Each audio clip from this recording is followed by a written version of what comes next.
Hey, what's up, guys? Welcome to the Bulletproof for BJJ podcast. I'm Joey, and today JT and I are talking about some of the recent podcast episodes that we've been listening to. Now, these are not jiu-jitsu related. This covers a whole bunch of other topics, including religion, finance, nuclear war, and philosophy. There's a bunch of bangers in here. Hopefully, you agree, at least on one or two of them. And if you like them, go and check those podcasts out and make sure to give a follow to those shows.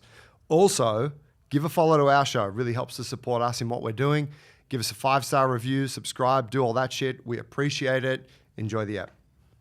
Hey, what's up? Welcome to the show. Today, we're going to get into the podcast chat because, as we all know, everyone loves a good podcast recommendation. Yes, sir. It's the way it's done. Yeah, and this is obviously a podcast that we have, but we listen to a load of podcasts. We do. We're passionate about the medium. And I can be honest, I don't listen to any jiu-jitsu podcasts. I've tried. Have you? Yeah. There's way more. There is. It's just not a subject matter that I usually care to explore further. The problem is most jiu-jitsu folks aren't dropping the entertainment. You know what I mean? Like, they might be talking about some jiu-jitsu stuff, but really you're like, bring the sauce. Yeah, but I mean, like if I'm looking at say the episodes that I'm going to mention today, they're very some of them are they're not entertainment heavy. It's more informational. It is, yeah, and right. Borderline with some of them, but I don't know. Maybe it's because we invest a lot of time talking about jiu-jitsu, that I feel I don't need to. You've done enough of that. Yeah, you want to get a bit of something else. Yeah, it's create a bit of space in the brain, and I think that's good too because sometimes you want to learn something, and sometimes you're like, I don't want to think about all of that stuff. Let's get into something different. Get your mind open. What are you going to lead us off on, Joseph? All right, I'm going to start us let's start with something, big podcast. Everyone knows it, probably Modern Wisdom. Oh, okay. Chris Williams, Williamson, isn't it? Is it Williamson? Yes. I only actually started listening to this show probably in the last 6 months or so. How interesting. If I'm honest. Yeah, I was kind of unaware of him as a guy. And now I'm like, oh my God, this guy's massive. He's very fascinating to watch from that point of view, right? I was into him before he was big. Damn, I bet you were. Well, so one of the guys that I follow on Instagram, an old school movement guy, who now lives in Mexico and in a rural bum town of Mexico. Wow. Where they speak. That means far out in the wild. Yeah, where they don't speak. He said they don't speak regular Spanish here. They have their own dialect. Wow. And he just makes THC and cannabis products. Nice. Yeah, he's got and trains. Yeah. And he's like, I went to school with Chris. Oh, there you go. He grew up in England, yeah. Yeah. Anyway, he verified. He's like, yeah, good guy. I was like, all right, good to know. Cool, yeah. But a lot of great episodes, right? A lot of great. But one that I really loved, and I would say this is partially entertaining, was an interview with Annie Jacobson. Okay. You heard of her? No. She's an author. She did the rounds about 4 months ago, Rogan, Lex, Chris, all the big podcasts. And she's released a new book called Nuclear War. Okay. And her whole shit is, I've heard her on the Rogan podcast years ago where she was talking about another book she had written, which I read half of, right, called Surprise, Kill, Vanish. But she is just super geeked out on American military, CIA, covert operations. Ooh. Yeah, any of that kind of shit, which is, very entertaining, I find. Dark Ops, right? So that book that she did, Surprise, Kill, Vanish, which I never finished, was actually because it got so out there that I'm like, I think you're talking shit. You don't think it's real? I'm like, I think you're just taking me on talking about World War II or World War I, sending soldiers out of airplanes, parachuting out of an airplane with these nuclear arms strapped to their chest and shit that they never detonated, but it was just this cowboy era of military technology. Jesus. And anyway. This book, Nuclear War, she really details. She's written a whole book, I believe, on the 24-hour period following a nuclear attack. Right. You had talked about this. Mate, it's staggering. And what's great about her, she has a really lovely voice. So to listen to her talk on a podcast is Tell me more. She actually has a very husky, like, Ooh. it's pretty hot voice. She could say anything to anything, you. anything. But she just talks about it, and you can tell that she's done the research, and I find it infinitely fascinating how, like, we live in this world with just all this shit going on, and the picture she paints is like, it only takes one quit to make a wrong move, because the whole thing is right. She's like, it takes 23 minutes for a ballistic missile launching out of Russia to hit continental US, right? Wow. So she's like, the US is notified like within minutes of that launching because the satellites are watching the areas where the launch goes off, and they will see the track. Yeah.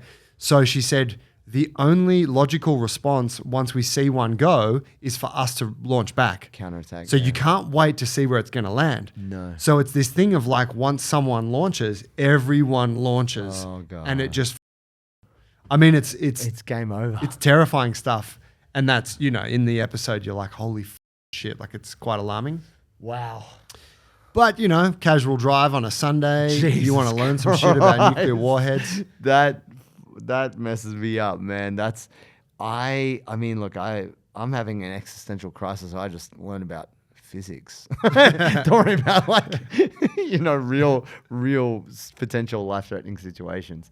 Man, that's full on. So, because Chris Williams, he's positioned himself as this kind of, not a talk show host, but like thought leader, interviews very smart people, similar to Rogan, but like English flavor and his version. Less of a dude. Yeah, less of a dude. Probably a bit more refined. But he still has his own, his own views and things. For our friends out there who haven't heard it, so that's your most recent favorite ep. But you have been speaking to me more recently about vibing on that podcast. Yeah. What is it about that podcast where you're like, this is good? Why do you love it? I do really appreciate his questions. Okay. I think he's extremely thoughtful in how he speaks. Yeah. And like I enjoy kind of learning from that. He's very good at making genuine inquiry into the things that people say. Right. And like we do this, right? We talk to each other, but we have people on. So it's actually quite a hard thing to do well. Like, it's easy to give the, oh wow, and how was that? Like, it's easy to give the like generic response, right? Sure. But to actually go into something and like draw out something, and you feel it, that guests are like, nice question, like that worked. Yeah. Okay. Thanks for asking, kind of thing. So I really like that about him. Yeah. And I feel like he's kind of, I think that's why the popularity of his show, because he's been able to sort of elevate the standard of like, whereas if you look at Rogan, like Rogan's great and everything, but Rogan's just, the whole thing about Rogan is like, I'm just a normal dude More of the same. who's going to ask you like I'm going to ask you questions so you can break it down for me. He's so not a normal dude, but yeah, he tries to, I think like many great entertainers, Joe tries to pass himself off as more average than he is. But we all know the guy is genius level in terms of like his EQ and like reading people, his focus. He's also a maniac. Like there's, there's a lot of things in there. There's right? a lot going on with Rogan. I feel like I used to listen to Chris Williamson a bit, and I listened less more recently because of how dialed up the production is, the video production. It's super polished. How seriously he takes it, all of that. That actually makes me like it less. I'm less into it now. That's a very fair point. And it's funny because like that's sometimes what's appealed to you. Yeah, and definitely even in that short period I've listened to it, I've seen the upscale of the production. Yeah. And I'm like, this is a little bit too much sometimes. Like I listened to he did an interview with Chris Bumstead the other day. Oh yeah. And it was just like, I don't know, it was like very formal and in a way like there's a thing that can happen where you can ask a really sharp, excellent question, or you can just come off like a wanker. True. Yeah. And I would argue, like, say when like Lex Friedman does that sometimes, where like he opens with John Danaher of like, tell me the meaning of life. And you're like, that is a jerk off of a question. Do you know what I mean? Yeah. It's like, I get it. I get what you're trying to do. It's just Lex. He's just so serious as a guy. I know, but it's like, what, It's a bit painful. Something there that is grating about it. Yeah, it's the automaton in him. Yeah. Yeah, no, but I'm with you, man. Like I think, yeah, it's great when you can find a podcast that you can learn from. That's great. What do you got? Mate, the podcast that so let me pre-frame this. So for all of you out there, you may have heard of this guy. His name's Naval Ravikant. And he, for a long time, has been super respected as an investor in Silicon Valley. A thought leader in his own right. Yeah. And he also just has some different views. I think he got on a lot of people's radar from Rogan. Yep. But I had seen clips of his and I thought, man, this guy's talking some really insightful shit. And it was quite different. And then I started listening to more and more stuff.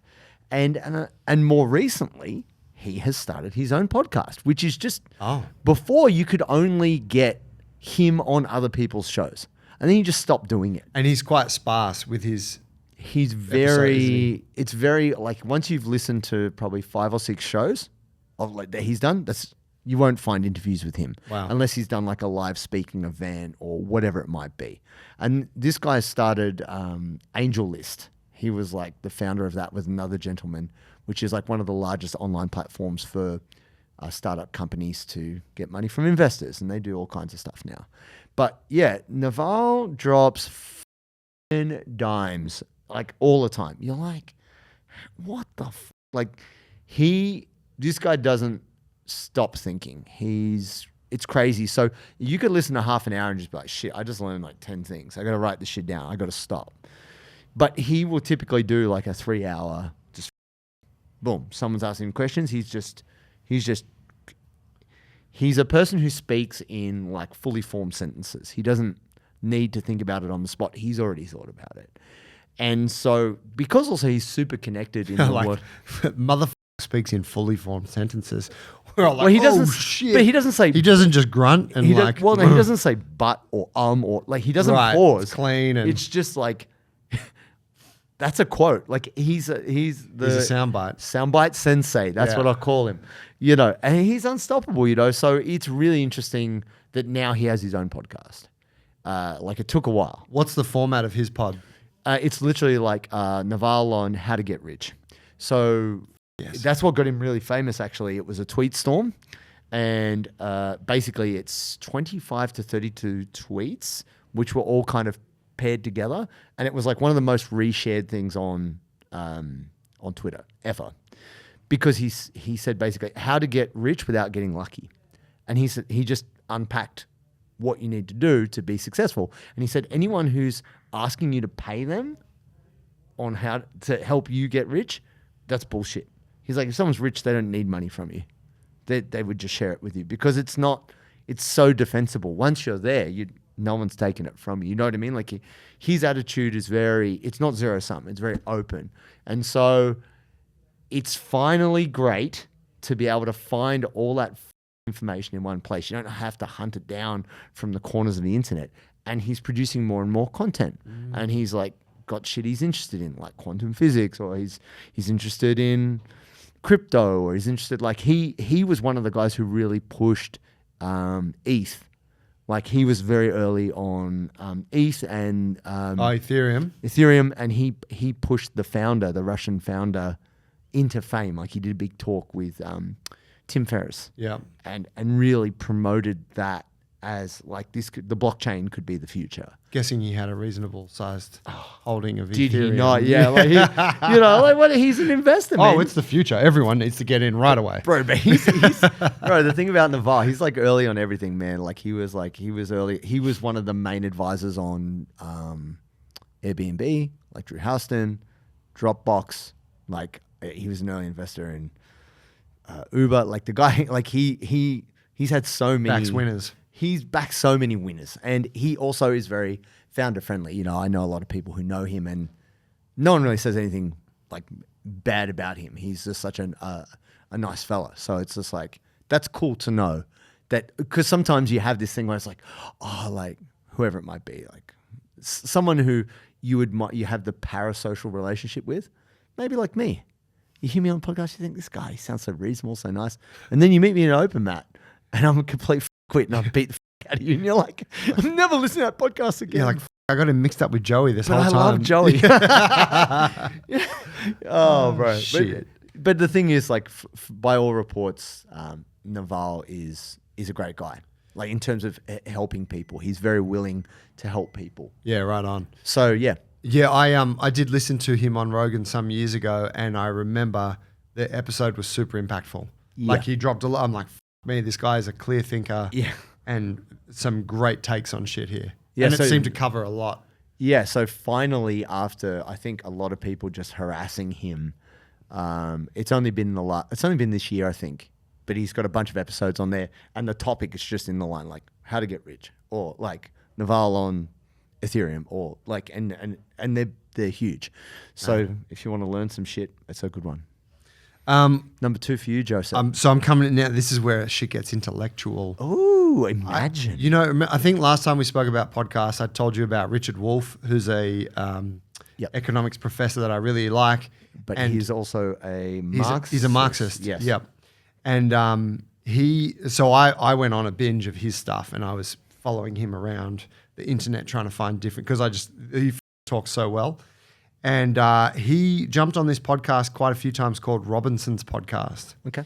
And Robinson, I can't quite get it, but I think he's a student, like maybe an honors student or something at one of the big colleges like Princeton or something. Okay. And he sounds super geeky, and he has all of these, like everyone he has on is a college professor. Okay. So he's had on Richard Wolff a bunch of times, but he has people talking about quantum mechanics, talking about physics, talking about ethics and philosophy, Sure. string theory. It's all in there, right? Goodness gracious. And I would say probably 90% of the episodes just I glass over, but I have listened to a bunch that I really enjoy. One of the bangers was with an Australian called Peter Singer. Who you probably know, the he's philosopher. a philosopher. Yeah, I love Peter Singer. And I didn't know about Ethicist. Yeah, I didn't know about Peter Singer until that. And it's like, he's talking about, like, I think the topic was like animal liberation, bioethics, and something like. And I was like, ethics of what we eat. yeah, is one and of I'm his like, books. this sounds like an interesting topic. And then you get into it, and you're like, this guy's an Aussie, and he's one of the preeminent modern day philosophers. Yeah. He's a professor of bioethics at Princeton, and he doesn't eat meat, and he has a view on that. Yeah. And I was like, I want to hear this. And again, it was one of those conversations. I can't really tell you what I took from it, but I was like, So many facts. motherfucker, smart, like what a take. And the way he was able to present these sort of analogies on things, and it takes you on these little sort of mental drills where you're like, holy shit, that's an amazing point that I never could have come to. Oh God, yeah, yeah, man. Wow, that's awesome. I have been a fan of Peter Singer for a long time because he says very unpopular things, but he's smart enough to back them up. I'm not, unfortunately. Halfway there. I like to say unpopular. Unpopular take. They're like, okay, justify yourself. It's the vibe. But Peter Singer wrote a very powerful essay, I believe, about why luxury is unethical and why humans are evil in the 70s. Right on. And it was basically his take within this framework is why humans in the first world specifically, like he wasn't. The way it's been extrapolated is people are like, not everyone's evil, but he was saying the way we live our lives in the West, in the first world, is evil. And he was explaining about luxury and how luxury grows, but disparity of wealth grows. Yeah. And then the book I got by him, which was probably like, 15 or more years ago, which is called The Ethics of What We Eat by Peter Singer. And it is confronting. Yeah. Because even stuff like at that time, I was like on a bit of an organic bent, like a bit of the kind of animal welfare. All that, like, but good for the soil, good for the earth, all that stuff. And he was explaining how bad organic beans from Mexico are. Like if you purchase organic, grown by the farmer, tinned at the farm, flown across but the it world. was shipped here on a cargo boat, it is so much worse for the earth than if you just bought GMO beans from Australia. Yeah. Right? Yeah. And it's like, obviously, but you don't really think. You're like, no, organic, support the farmer. Doing what I blah, can, blah, blah. man. Yeah, he talks about the water cost of things. He talks about like just all these things where you're just like, oh, I can't move without being a war criminal. I can't without committing an atrocity. Yeah. If you're a human, you're destroying the earth. Well, Like this is the awful dilemma you arrive at, isn't it? And so, what was for you, having listened to that? What was there a big takeaway for you, or was there something? Nah, you know what? There actually wasn't. So in that episode they get into the meat eating thing, and I think he influenced the host because I think he references that in a later episode. But no, it was more just I found it fascinating to listen to somebody that can view things in a totally different way to me. Yeah. And discuss it, and you're like, holy shit, like, because you kind of think like, yeah, I got a handle on X, Y, Z, and then they talk about X, Y, Z, and you're like, whoa, my world's turned upside down. yeah, and the beauty, and I think like to that point, like for the heavy carnivores out there, like who would have just listened to what we just said, they'd be like, guy sounds like a dick. The beauty of how he does it though is he doesn't cast judgment on anything. No. He's not. It's not like he doesn't have an agenda. No. But he's just like, consider this. Yeah. And I find that that's kind of mind expanding when you listen to someone like that talk. Yeah, for sure. And I've thought it inside out. Like I tried to be vegetarian for about 8 months, and it wrecked me. I'm a very low iron human. On my mum's side, my mum's anemic. My sisters are anemic. I have very low iron levels in general, and so not eating like heme iron, the iron derivative from animals, me up. Right. So that's just me, my genetic makeup. My partner at the time, she was a carb-based life form. Yeah. She could just eat rice and veggies and be really healthy. So I think it's very different human to human, but you do have to consider, like, would you kill, like, I think that it does make you think, right? You're like, would I kill a creature? Like, would I kill it to eat it? And I'm like, yeah. I mean, kangaroo's going to be a hard fight. Maybe give me the right knife. Like, if you give me the Crocodile Dundee knife, maybe. I don't know. I don't know who's winning the fight. Prime Big Red, masculine. Maybe with an extension pole so I can jab at him. It's tough. But I had thought about this, and I'm like, I am prepared to kill my food. Whereas I know there's plenty of people out there who are very divorced from reality.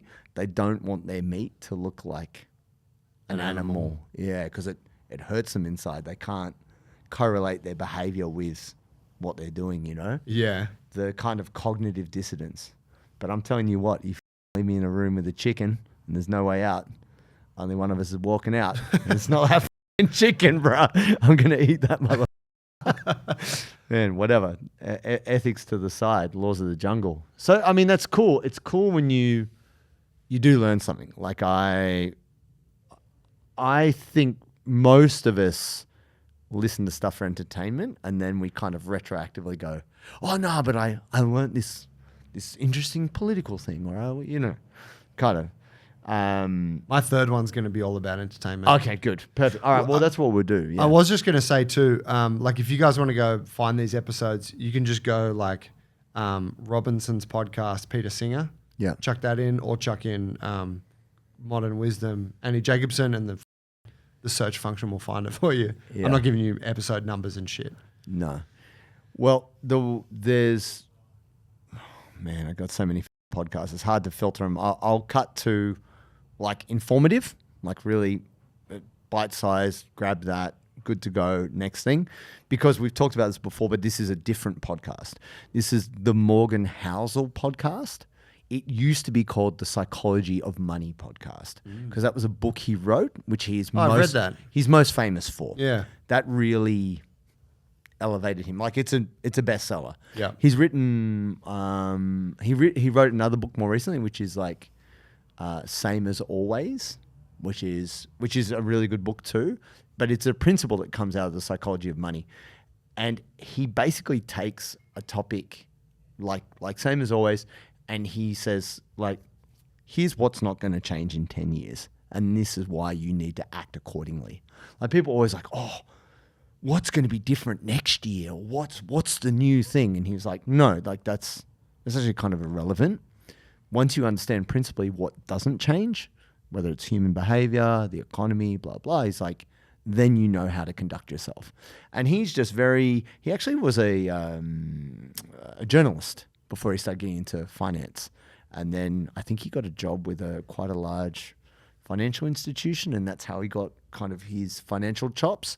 But he just talks about things from a real down-to-earth life perspective. He doesn't Alex Hormozy that shit and then just be like, yo, and then I took 5 things, I flipped it, I turned it into 15. I sold them each for $1 million, and then I started this nose expander company. You can get it right now. Click the link in my bio. Hormozy.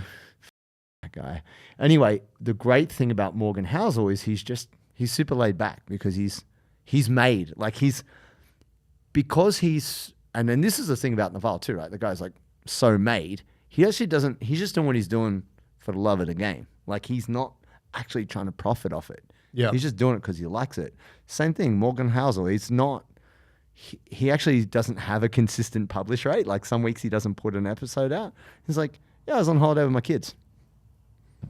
Yeah. You know, what are you going to do? You know, this, you know, it's not his whole life. Yeah. And that's actually really cool because it's just so chill. Like it keeps it real, I'm guessing. Like it means the episodes are there when he wants to do one. Yeah. And it's when he has like a proper thought or example that he's trying to put out there.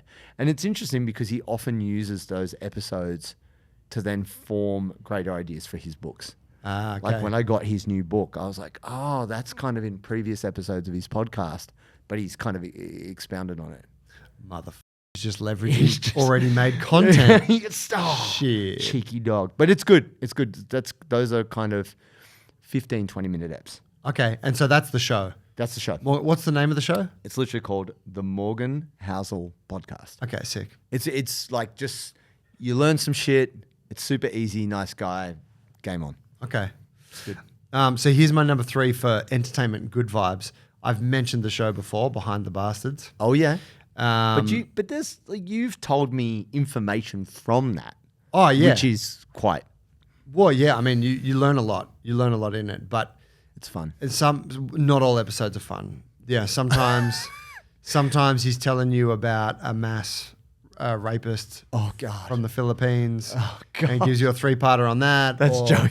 That's Joey's Friday night right there. You know, sometimes he's talking about, some unique aspect of Hitler's story, and it's, and fascinating, but also, his vegan journey. Yeah, like like horrific, right? Jesus. But I think he consistently says that probably the best bastard that they've ever done is L. Ron Hubbard.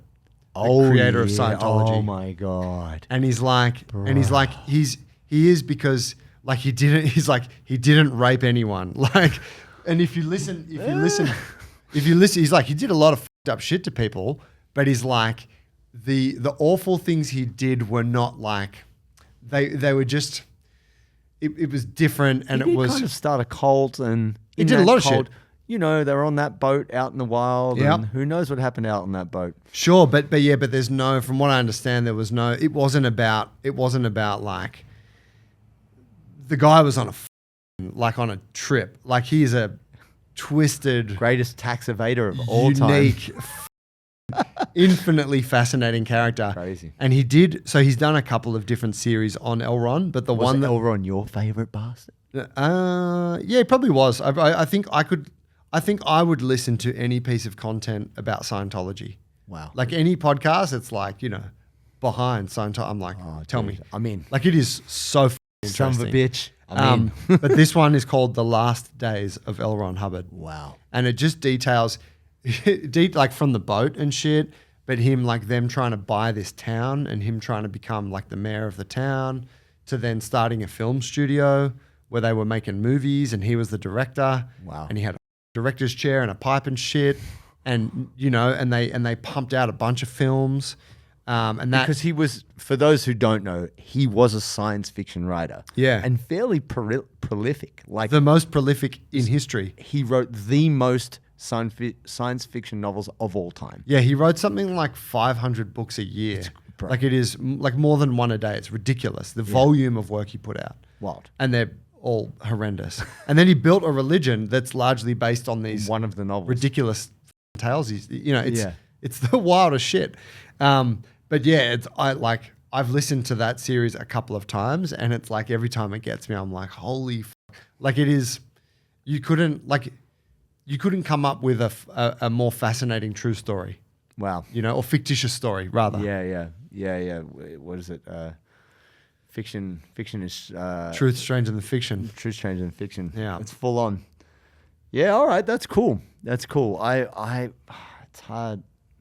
It's hard to follow up on that because I don't feel the need if you. I don't have anything that sensational. I have one very entertaining show in my mind, but y'all might vibe with it or you might not. And then I have one which is like far more informative. So maybe I'll stay on the fun side of thing.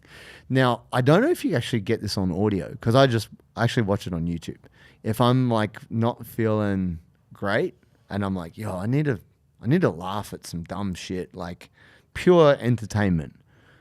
Matt and Shane's Secret Podcast, which is Shane Gillis and his best mate, and it's just them on a couch, like way less formal than this. Like it's just one camera.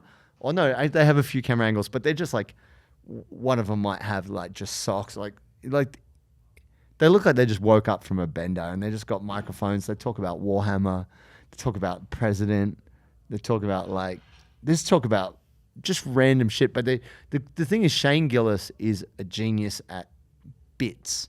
Like he can just come up with like a comedy skit.